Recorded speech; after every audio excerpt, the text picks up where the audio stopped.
한 줄 기사도 관점 있게 변상욱의 뉴스너머. 네, 변상욱 기자와 함께 뉴스바다 광복절 순서 계속 이어가도록 하겠습니다. 이번엔 변상욱의 뉴스너머로 후반전으로 이어가겠고요. 79주년 광복절 맞아서 과거부터 현재까지 역대 한일 관계에 대해서도 추가적으로 파보겠습니다. 자, 일제강점기 조선인 강제노역의 현장에서 사도광산이 유네스코 세계유산 등재에 있는데 여기서 우리 정부 동의라는 뉴스가 나왔었고 독립기념관자 앞서 얘기했습니다만 뉴라이트 역사관의 인물이 또 임명이 되면서 한일 관계 얽혀서 논란이 참 많은데 이 뉴스 일단 떠나서요. 79년 전에 이 광복절은 우리에게 어떤 의미였나? 이거에 대한 설명을 좀 듣고 싶습니다. 광복이라고 하면 나라를 잃었다가 되찾는 걸 얘기합니다. 나라를 잃었다 되찾는다는 얘기는 나라를 다시 세워야 된다는 얘기죠. 그게 건국입니다. 그래서 이걸 이제 광복은 둘로 나눠볼 수 있습니다. 하나는 건국, 네이션 빌딩이라고 하죠. 나라를 세우는 것. 그다음에 중요한 것은 그 나라의 국민을 만들어내는 겁니다. 만약에 우리가 나라를 되찾았습니다. 근데 일본의 강점과 거기에 따른 식민지 교육 때문에 우리말을 할 줄 아는 사람이 없다.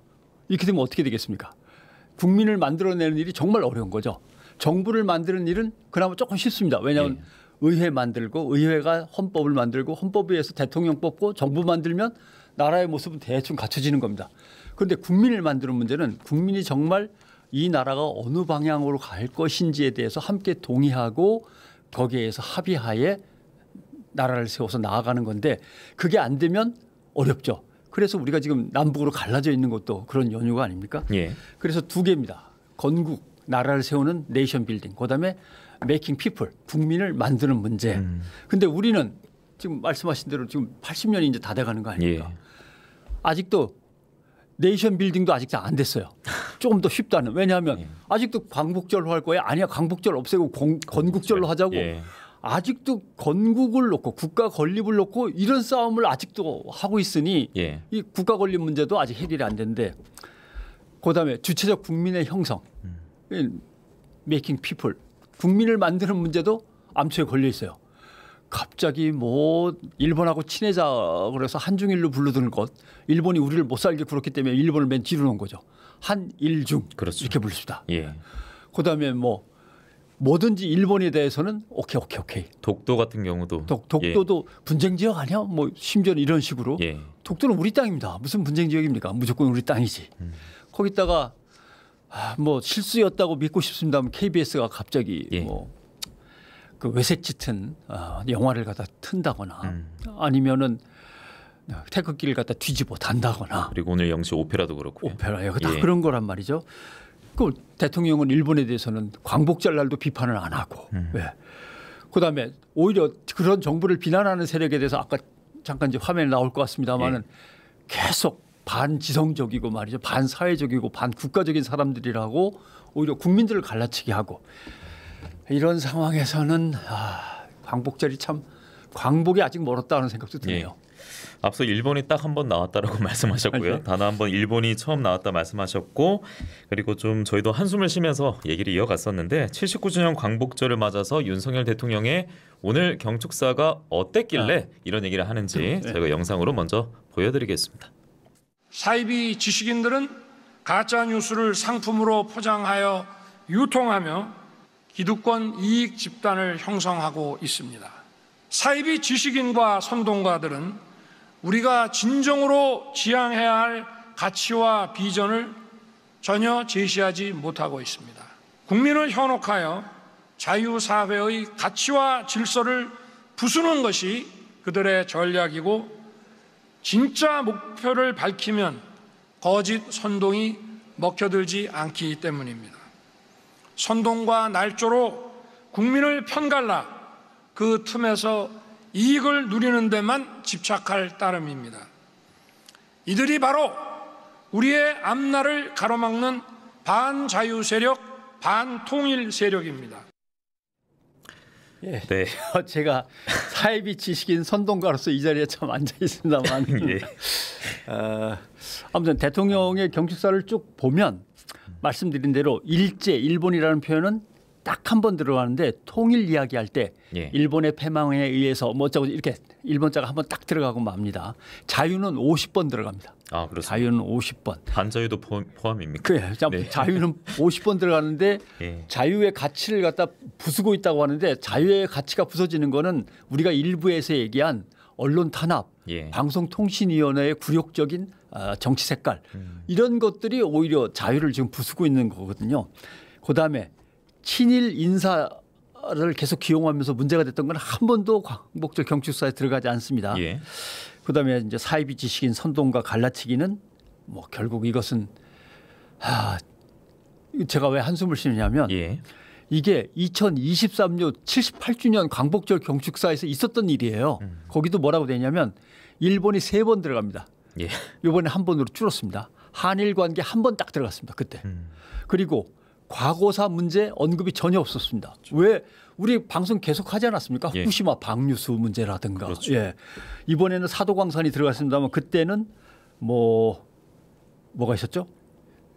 일본이 잘못한 그 독도에 대한 문제라든가 이런 것들이 최근만 해도 독립기념관장 얘기도 뜨겁기 때문에 예. 들어갈 게 담을 수 많습니다. 있거든요. 예. 근데 1년 전에도 한 번도 안 들어갔는데 이번에도 한 번도 안 들어갔습니다. 그다음에 1년 전 2023년 광복절 경축사에서는 저 같은 사람은 정부 비판 반체제 세력이라고 그랬는데 이번엔 조금 봐주신 것 같습니다. 사이비 지식인 정도에서 끝났습니다만은 그리고 3.1절 때 한번 볼까요? 2023년 3.1절. 예. 2023년 3.1절 때는 군국주의 침략이라는 말이 들어갔습니다.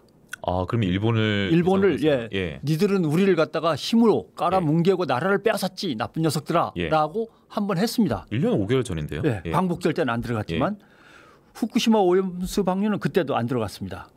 아무튼 3.1절에서 광복절 다시 2024년 올해 광복절 계속 후퇴하고 있는 겁니다. 예. 이걸 이제 우리가 읽어볼 수 있는 거죠. 저는 앞서 경축사 들으면서 사이비 지식인도 그렇고 뭐 가짜 뉴스, 허위 선동, 날조, 반자유 들으면서 이게 만약에 시험으로 객관식 내면 이 키워드만 주면은 어느 행사에 경축사일까 하면 못 맞힐 것 같아요. 광복절인지는 어려울 것 같습니다. 예. 뭐 대통령이 좀 역사관이 빈곤하셔서 그렇다고 치고 그러나 어떻게 일본은 가치를 공유하는 파트너고 예. 국민의 절반 넘게는 좌파 세력이기도 하고 카르텔 세력이기도 하고 반지적 지성 세력이기도 하고 사이비 지식인이고 어떻게 국민은 이렇게 대접을 합니까? 그것도 말이 안 되고 대부분의 국민들이 지금 반하고 있는데 예. 진정한 파트너가 그런 모습이 아니라면 어떤 해명을 하든지 예. 이런 얘기가 있어야 되는데 그리고 예를 들면 이번 광복절 경축사에서 제일 두드러지다고 이제 언론에서 나오는 게 예. 북한에게 통일과 관련돼서 이런 걸 같이 하자라고 협의를 했다고 합니다. 북한 얘기 나오는 것도 좀 의아하긴 했어요. 근데 사실은 북한이 제일 싫어하는 한미 연합 군사훈련이라든가 이런저런 곳에서 북한에게 계속 강공을 퍼부으면서 이런 얘기를 꺼낸다는 것도 뭔가는 앞뒤가 잘 안 맞는 그런 행보라고 보는 거죠. 이게 앞서 문자로 남겨주신 분의 내용인데 이른바 8.15 통일 독트린을 오늘 발표했었고 남북 통일을 위한 3대 비전과 또 3대 추진 전략, 7대 추진 방안 등을 경축사에 담았습니다. 예. 그러나 중국이 지금 제일 싫어하는 게 한미일 군사 어떤 일체화의 움직임인데 이거를 공고히 하겠다고 계속 선언을 하면서 추진을 하고 그래서 한국, 미국, 일본 저쪽에는 북한, 중국, 러시아를 3대 3으로 완전히 블록화돼서 적대 세력으로 그룹을 짓는 건데 그것을 계속 추진하면서 독트린을 갖다 이렇게 우리는 뭔가 북한과 민족의 하나가 됨을 위해서 독트린을 할 필요가 있다고 동의하라고 내놓는 것은 좀 안 맞긴 안 맞죠. 예, 이번 경축사에서 대통령의 이제 대일 관계 언급이 워낙 부재하다 보니까 일본 언론도 이례적이다라는 평가를 내놨다고 하고요. 대통령실은 더 큰 미래를 바라보면서 일본의 협력을 견인해 나가는 것이 진정한 극일이다라고 답했다고 합니다. 솔직히 대통령이 다 잘못했냐? 뭐 아닌 것도 있을 수 있습니다. 이번에 경축사건 예전에 경축사건 간에 미래지향적으로는 맞습니다. 일본하고 힘을 합쳐서 빨리 동북아시아에서 우리가 가능한 한 선점하면서 패권을 쥐고 중국을 견제하면서 국가적으로 부흥하면 좋죠.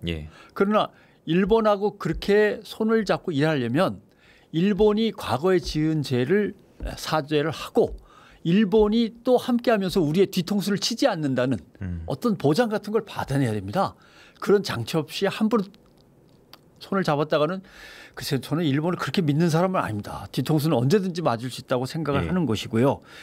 그러나 대통령이 얘기하는 한일 관계는 미래지향적인 건 분명하다. 우리는 그리로 가는 것이 바람직하다는 건 뭐 분명합니다.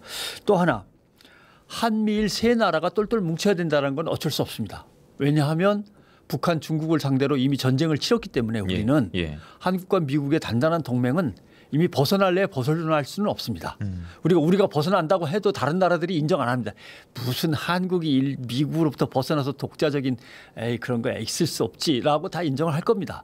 그런 점에서 그거를 인정하고 추구하더라도 우리의 중국하고의 무역이라든가 러시아하고의 무역이라든가 경제적인 이득이라든가 외교 안보적인 빼낼 수 있는 이득은 어떻게든 빼내봐야 된다. 이런 현실적인 게 남아있긴 한 거죠. 그런 문제들이 있습니다. 근데 뒤에 제가 질문 드리려 했습니다만 당장 그 미국 대선이 다가오고 있지 않습니까? 그 대선 결과에 따라서는 그러면 한미일 그 체제 자체가 변할 가능성은 없는 거예요? 좀 분석이 어떻게 나오고 있습니까? 미국이라고 하는 나라가 공화당과 민주당으로 양쪽으로 갈라져서 싸우고 있는 건 분명한데 미국의 미래 이익과 관련돼서는 그렇게 움직임이 없을 겁니다. 더군다나 태평양 인도양에 전선을 치고 중국이 내려오거나 러시아가 돌아 내려오는 걸 철저히 막고 일본을 지렛대로 해서 한국을 방패막이로 해가지고 아시아 태평양 지역의 안보를 갖다 공고히 한다. 혹시 모르는 대만에서의 분쟁에도 한미일이 함께 참가한다. 특히 한국을 새롭게 동원할 수 있는 길을 열어본다. 그러려면 일본하고 한국은 또 친해야 되는데 이것들을 미국은 하나씩 해가고 있는 중입니다. 그런 점에서 큰 전략의 변화는 미국의 대통령이 어떻게 바뀌든 없을 거다라고 보는 거죠. 자, 제가 미리 한번 여쭤봤었고 그래서 이제 현 정부에서 한일 관계가 어떻게 변모를 해왔는지 조금 더 구체적으로 파볼 예정인데요. 앞서 우리가 이제 일본과 이런 관계를 유지하면서 얻어낸 성과는 뭔가 떠오르는 게 잘 없다. 오히려 생각나는 건 성과가 아니라 일제강점기 강제동원 피해자 일본 기업 대신에 제3자 변제한 얘기가 있었고 그렇죠. 그리고 뭐 후쿠시마 오염수 방류는 많은 분들이 기억을 하실 겁니다. 교과서 역사 왜곡 문제는 뭐 드문드문 계속 나오고 있고요. 그렇죠. 최근에 사도광산 유네스코 등재 이게 강제동원이라는 표현이 원래 들어가야 되는 거죠. 그래서 외교 당국자는 강제자를 거기다 넣으려고 하니까 일본하고 또 충돌하지 않겠습니까? 그래서 강제자를 넣지는 않는데 강제라는 것을 알 수 있는 사진 것들 이런 것들 자료들을 갖다 많이 전시하는 기념관을 만들고 등등등 이런 걸로 때우기로 했습니다. 라고 설명을 했는데 나중에 알고 보니까 그게 아니고 강제자를 넣어야 된다고 얘기했다가 일본이 단칼에 거절해 버리니까 알았어요 그럼 하고 뒤로 물러났다는 거 아닙니까? 그렇죠. 그러면 강제라는 걸 표현할 수 있는 사진과 자료들을 쫙 전시해서 기념관을 만들겠습니다 라고 일본하고 합의를 봤다라고 했는데 그것도 나중에 알고 보니까 저 시골 구석에 있는 조그마한 기념관에 갖다 놓고 실제로 그 큰 기념관에는 없다는 거 아닙니까? 이게 지금 우리가 놓여 있는 외교의 어떤 그 굴욕적인 처지인 거죠. 그래서 윤석열 대통령이 그 기시다 총리를 그렇게 많이 만났더라고요. 그래서 대체 얻은 건 뭐냐? 우리가 접하는 뉴스는 이런 것들밖에 없는데 라는 비판도 많거든요. 그래서 정상회담 횟수를 또 보여드리면서 어떤 순간들이 있었는지도 저희가 화면 보면서 설명을 드리겠습니다. 띄워주시죠. 윤석열 대통령과 그리고 기시다 후미오 총리 역대 한일 정상회담 저희가 이렇게 화면으로 보여드리고 있습니다. 2022년 9월 21일부터 이 두 정상의 만남이 시작이 됐군요. 그리고 최근에 11월 16일 역시나 또 미국에서 두 정상의 만남이 있었는데 이 횟수가 올해 7월까지의 횟수가 총 11번이라고 하고 11번. 23개월 동안에 11번입니다. 그러니까 거의 두 달에 한 번 정도는 자주 만났는데 뭔가 실제적인 성과에서는 우리는 별로 없네요. 일본은 그래도 상당히 일본은 확실히 윤석열 정부 들어와서 일본 입장에서는 좀 유리해진 측면이 굉장히 많은 것 같습니다. 그리고 뭐 우리 보수 신문 같은 경우에는 보수 언론에서도 한일 지소미아가 정상화되고 정상과 셔틀 외교가 재개될 만큼 양국 관계가 회복되고 정상화 궤도 삼각 협력의 틀이 한 차원 높아졌다. 이런 또 평가들이 이어지고 있는 상황이고요. 근데 뭐 인정할 건 인정한다면 북한을 억제하는 우리의 전략상 일본은 꼭 우리의 우군이 되어야 하는 것은 뭐 분명합니다. 당연하고 또 미국은 더 동맹을 강화해야 한다는 것도 분명하고 그다음에 여기서 이제 드러나는 새로운 것들이 있는데 이건 국민들께서 결단을 내리셔야 될 문제입니다. 예, 어떤 겁니까? 일본에는 유엔사 후방 기지가 있습니다. 7군데가 있죠. 예. 유엔사 후방 기지 7곳 중에 이제 대잠 초계기라든가 그다음에 탄도 미사일 방어 전략 이런 것들이 거기에 이제 깔려 있는데 이것을 우리가 어떻게 활용할 수 있느냐의 문제입니다. 일본이 여기에 대해서 별다른 조건 없이 도와줄 것이냐라고 하는 문제. 그리고 일본의 유엔사 후방 기지에서 한반도에 문제가 생겼을 때 안보 지원을 한다거나 군사 지원을 할 때 그 직접적인 군사 지원을 한다까지는 동의가 어느 정도 됐는데 그 직접적인 군사 지원이 자위대가 한반도에 상륙하는 것이냐 아니냐. 예. 그래서 일본하고의 동맹 관계가 진전이 되고 진짜 동맹으로 간다고 할 때도 이런 문제들이 남아 있는 거거든요.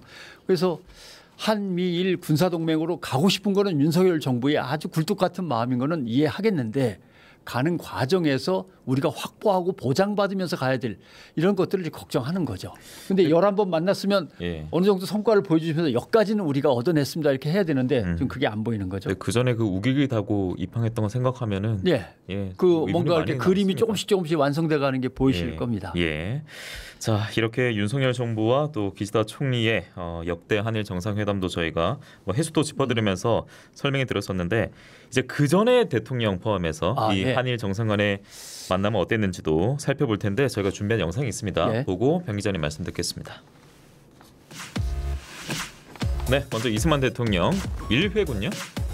그때는 뭐 일본에게 나라를 되찾은 지 얼마 안 됐을 때니까 하나씩 올라갑니다. 2회 많이 올라가네요. 전두환 당시 대통령 3회. 노태우 대통령 때는 국내에서 민주화 세력들한테 떠밀렸고 국내 정치적인 어떤 이득을 볼 만한 기회가 나오질 않으니까 국방 외교하면서 이제 대외적으로 많은 치적을 남기려고 애를 썼던 거죠. 그다음에 이명박 대통령은 워낙 그때 일본하고는 가까운 사이였는데 박근혜 대통령은 왜 저렇게 됐냐면 저때 위안부 문제에 대해서 양보를 크게 한번 했습니다. 그래가지고 국민들의 막 비난이 빗발치니까 일단 일본하고 자주 못 만났고 또 박근혜 전 대통령의 임기가 짧았습니다. 그래서 횟수가 상당히 푹 줄어들었네요. 그러니까 지금 보여드렸습니다만 진보와 보수 성향의 대통령 차이라고 해서 그 일본과의 방문 횟수가 적고 많고는 아닌 것 같아요. 그런 건 아닙니다. 나름대로 현실적인 어떤 외교적 이득을 얻어내기 위해서 몸부림친 대통령들도 있고 하다 보니까 다 대통령이 그게 일이죠. 그러다 보니까 이제 횟수는 많죠. 그리고 역사적 순간순간마다 이제 대통령이 한일 관계에 있어서 긍정 평가를 받기도 하고 부정 평가를 받기도 했습니다. 이 내용도 한국일보와 일본 요미우리 신문의 공동 여론조사 결과로 저희가 좀 한눈에 보여드릴 수 있는 직관적인 자료가 있거든요. 보면서 또 이야기 나누도록 하겠습니다. 1995년부터 2024년 현 정부까지의 그래프 곡선이 나오고 있는데요. 등락이 이어지고 있습니다. 그런데 그 2013년인가요? 그쯤에는 거의 급락하는 모습이 나오고 있거든요. 쭉 떨어졌군요. 이때가 이명박 정부 말기고요. 그다음에 윤석열 정부 들어와서는 35%를 모처럼 상회하는 선에서 한일 긍정 평가가 지금 이어지고 있는 모습입니다. 흥미진진하네요. 이게 현 정부 들어와서 급 반등세가 돋보이고 그러니까 이때마다 과거사 문제나 독도 문제가 영향을 많이 끼친다는 얘기 아니겠습니까? 윤석열 정부 들어와서 한일 관계 개선에 대해서 긍정적인 반응들이 쑥쑥 올라가는 것은 두 가지로 나눠서 볼 수 있죠. 하나는 정부가 나름대로 일본하고 친하게 지냅니다라고 하고 자꾸 이제 일을 벌이면서 치적을 내놓는 거와 언론들이 적극 도와주고 있는 거죠. 언론도 언론들이 과거 같으면 일본에게 조금만 밀리는 것 같아도 뭐 나라를 팔아먹으려고 하느냐, 반민족적인 거 아니냐, 굴욕적이다 막 난리를 치는데 윤석열 정부 들어와서는 언론들의 그런 태도가 전혀 없죠. 보시면 조선일보는 윤 대통령은 전임 정부 문재인 정부 시절 파탄까지 갔던 한일 관계 복원을 위해 외교적인 노력을 기울이고 있다. 지소미아 정상화라든가 동아일보 한 차원 높아진 한미일입니다. 삼각 협력의 틀 안에서 한국은 미국뿐 아니라 일본과의 삼국 공조에서 이점을 많이 얻었다. 그러나 만만찮은 숙제와 부담도 늘어났다. 예. 중앙일보는 미래지향적 한일 관계에 초점을 둔 양국의 안보 경제 협력을 강조합니다. 이런 겁니다. 그러니까 결국 언론들이 전체적으로 미래지향적이야. 이리로 가야 되는 거 맞아요. 예, 나아지는 것도 꽤 있네요. 이러면서 계속 이제 밀어붙이고 있는 거죠. 예. 그 덕을 보고 있다고 생각합니다. 시간이 이제 한 3분도 채 남지 않았는데 그 최근에 그 휴가차 카자흐스탄 다녀오셨다고 들었거든요. 예. 그때 또 한 언론도 직접 뭐 사도 방문하셨다고도 들었는데. 일단 홍범도 장군의 이제 유적을 쭉 답사하는 것을 목표로 한 여행이었습니다. 홍범도 장군의 유해는 이제 현충원으로 저희가 그렇죠. 모셔왔지 않습니까? 그 자리에는 추모 공원이 만들어졌습니다. 마치 뭐를 비슷하게 만드냐면 봉오동 전투의 현장처럼 그 산을 그대로 흉내낸 모형을 뜬 그런 공원이 만들어져서 거기에 가서 이제 독립유공자의 후손들 거기 사시는 그분들과 함께 참배를 하고 그분들한테 저녁 식사 대접도 하고 거기에서 한국어를 배우는 카자흐스탄의 한국어과 학생들하고 만나가지고 이런저런 얘기도 좀 나누고 그다음에 이제 또 하나 중요했던 것은 홍범도 장군이 사실 청산이나 봉오동 그 러시아 쪽 가까운 연해주에서 활동을 주로 하셨단 말입니다. 그런데 6,300km에 이르는 먼 거리를 기차에 실려가지고 그때 17만 명의 우리 조선인 조상들께서 중앙아시아 벌판에 버려진 거죠. 거기에서 신문사를 또 세우십니다. 그래가지고 그 신문이 아직도 존재합니다. 역사로 따지면 101년 된 고려일보죠. 그래서 유관 역사네요. 고려일보에 가서 그동안 고생했던 이야기들도 서로 듣고 그래도 민족혼을 계속 지켜가기 위해서 고려일보를 갖다 반 러시아어 반은 한국어로 계속 신문을 찍어내는 고생하는 얘기도 듣는데 그런데 갑자기 사도광산 유네스코 등재 소식이 들려가지고 그다음에 독립기념관장 뭐 얘기가 나오고 해서 그 앞에서 참 부끄러웠습니다. 그러니까 이게 참 돌아와서 최근에 이 국내 이런 뉴스를 보면서 씁쓸한 감정이 당연히 병이지게 드셨을 것 같은데 지금 시간이 이제 1분 남았습니다. 이 국민들의 감정이라는 게 한일 관계에 있어서 뭐 현 정부 기준에서는 당연히 리스크일 수밖에 없지 않겠습니까? 참 어려운 질문입니다만 한일 관계 방향 어떤 식으로 나아가야 된다고 보십니까? 캠프 데이비드 원칙에 보면 한국과 미국과 일본은 정상회의를 정례화하고 3국의 외교장관, 국방장관, 국가안보보좌관을 포함해서 각급 인사들이 각 분야에서 늘 만나서 협력을 논의하고 두 나라의 안전과 평화, 세 나라의 안전과 평화를 보장하기 위해서 서로 최선을 다한다 이렇게 되어 있습니다. 그러니까 대한민국은 진짜 최선을 다하고 있습니다. 그러나 그 대가로 우리가 뭘 얻을 수 있느냐. 두 나라가 우리를 무시하고 자기네들의 이익을 더 챙겨갈 때 우리는 뭐 할 거냐.